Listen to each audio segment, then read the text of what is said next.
যারা এখনো ডিউটিতে জয়েন করেননি, সাধারণ মানুষের সামনে দাঁড়িয়ে 3 জন অলরেডি মারা গেছেন বিনা চিকিৎসায়। তার মধ্যে একটি বাচ্চাও আছে, একটি প্রেগনেন্ট মহিলাও আছে। আপনারা কিন্তু চিকিৎসা দিতে অঙ্গীকারবদ্ধ।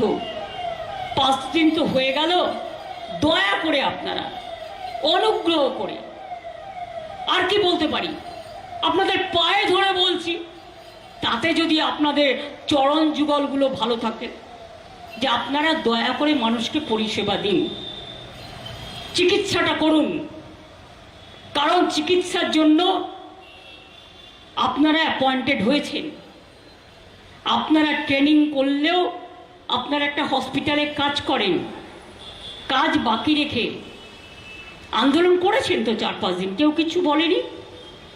এরপর আসুন, কাজে নামুন, এটা আমার আবেদন থাকবে।